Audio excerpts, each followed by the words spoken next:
If we look at childhood in North America right now, we can see that it's seriously under threat. We can see that in the numbers of kids being diagnosed with all kinds of behavioral, developmental, and mental problems. We can see it in the millions of kids that are being medicated. We can see it in the statistics that show that as many as 50% of American adolescents meet the diagnostic criteria for one or another mental health disorder at some time during their teenage years. We can see it in the frustration of parents who believe and experience that they've lost the power to somehow bring up their kids according to their own values. The impotence that many parents experience in the face of the culture. We can see it in terrible situations in the schools where kids are not learning how to read and write as they did decades ago. And then in the aggression in the culture and the drug use and so on. And if we're seeing this, all these problems arise on such a broad scale, we really have to ask what's going on. And it's not enough to blame individual kids for behaving badly, or parents for not parenting properly. Because if that was the problem, we'd see individual cases here or there, but we wouldn't see these problems manifest on such a widespread social level. And if we are seeing that, then we have to ask what's going on in society. And particularly, well, if you were looking at a plant that wasn't developing properly in your garden, you wouldn't start blaming it for making the wrong choice. You would ask what conditions are lacking: soil, irrigation, sunlight. Now, similarly with childhood development. So essentially the question we have to ask is, what conditions do children need for healthy development? And what conditions are available to them today? Now, recent research done here in the States actually shows that the optimal environment for child rearing are hunter-gatherer societies. Now, that doesn't mean we all have to become hunters and gatherers. That's not going to happen. But what is it about those societies that facilitates healthy human development? Well, what it is the attachment relationship of parents to adults. And what you have in those societies are not just isolated parents living in a nuclear family setting, separate from extended family, separate from clan, separate from culture. But what you have is what the African saying asserts: it takes a whole village to raise a child. So children were meant to be parented in a much broader adult set of relationships, number one. Number two, if you look at what the brain development of the child requires, I'm talking about the physiological development of key brain circuits to do with stress responses, emotional self-regulation, impulse control, attention, decision-making, picking up on social cues. Those essential brain circuits for their physiological development require the presence of non-stressed, emotion-available, attuned parenting caregivers. So what have you got in a society that destroys the village in the sense of the emotional attachments of children to many adults, that for the most part separates kids from their parents much of the time owing to economic pressures, that stresses the parents inordinately, so that even when they're with their kids, they're very stressed and distracted.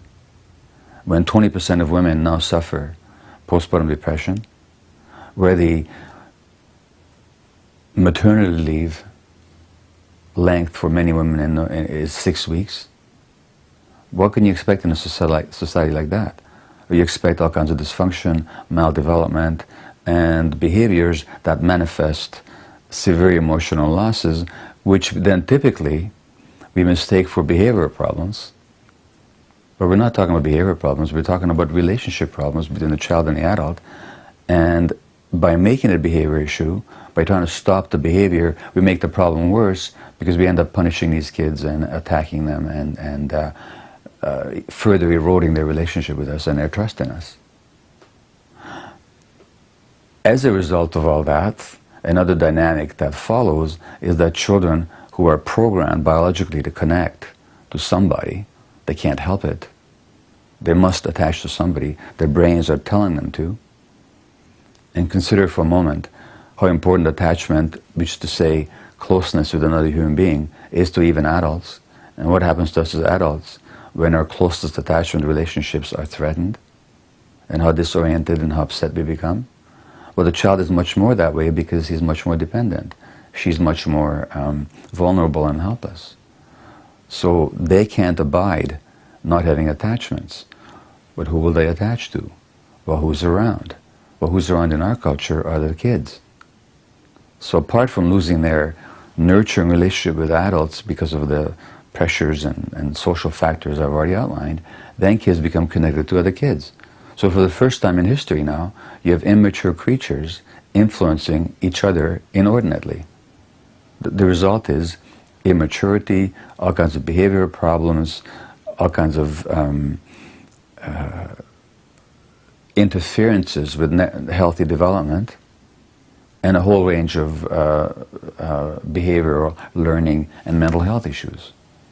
So this is what I mean. The culture is meant to maintain our attachments and to give us a place where we actually belong and where we can be supported.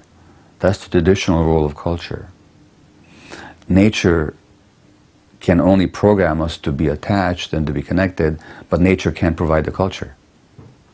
That's up to society to do that. Now, what happens in a culture when the rate of change is so rapid we can't even adapt to it? It means that we are disoriented, we lose our bearings, we lose our connections with one another, with our kids, and the result is what I began to delineate in the beginning, all these childhood problems, behavior issues, mental health issues, and a whole range of other problems, which of course manifest on the individual level and of course on a social level. And on top of that, then we have this culture in the narrower sense, that is to say the media, which reinforces those trends. Interestingly enough, if you look at most TV programs aimed at kids, adults aren't even in them. Or if they are, they're only present as laughable, peripheral figures. And it's just all about the experience of the kids as separate from adults. So the culture reinforces then our separation from our kids. And on top of that then, we've given our kids all this technology by which they can now compulsively connect with one another, even when they're not in each other's physical presence. And so you got the twittering and the tweeting and the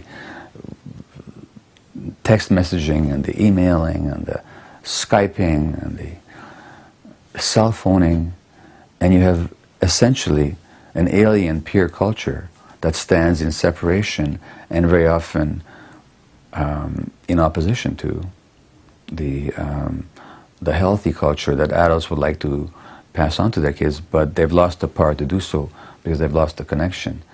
In short, what we've got is developmental disaster. Parents in a hunter-gatherer society don't have to know anything about attachment. Just like we don't have to know about gravity to walk on the earth. Gravity will just take care of us because it's there. Now, in societies where the attachment relationships are still working, the parents don't have to be aware of it. But in a society where it's no longer the dominant dynamic, in a sense of the culturally supported dominant dynamic, we have to become conscious of attachments, because the culture is forever undermining our attachments. So that the first thing is that parents really have to be aware of the importance of attachment. They have to be aware of it from the moment that the woman gets pregnant, because already the woman's attachment relationships, if they're working, will protect her from stress, and if they're not working, they will add to her stress, and already the stresses on the pregnant woman have an impact on the development of the child. And then when it comes to birthing, again the attachment relationship needs to be vouchsafed, the attachment relationship of parent to child, of mother to infant. And what we've got instead is a highly medicalized birth culture in which increasingly people don't even give birth naturally anymore.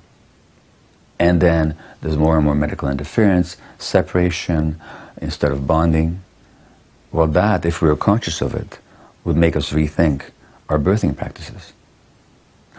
And then you have a society in which maternity leave is 6 weeks very often.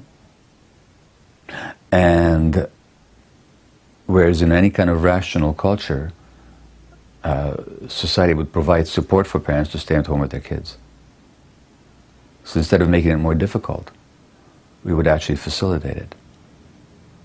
And then we would support natural parenting practices, such as, for example, as breastfeeding, which is now a minority activity in this country. A relative minority of women breastfeed past a couple of months, and some of them never breastfeed at all. And yet that breastfeeding dynamic is essential not just from the immunological, because of the antibodies that you pass on, and the nutritional, because of the nutrients that the breast milk contains, but also from the emotional bonding perspective. Especially for the human infant, who is helpless and immature for much longer. Basically, we're born much more prematurely than other mammals are, which means that the connection needs to be even closer for longer. And the British anthropologist Ashley Montagu coined the phrase exterogestation to balance interogestation. Interogestation is gestation inside the uterus.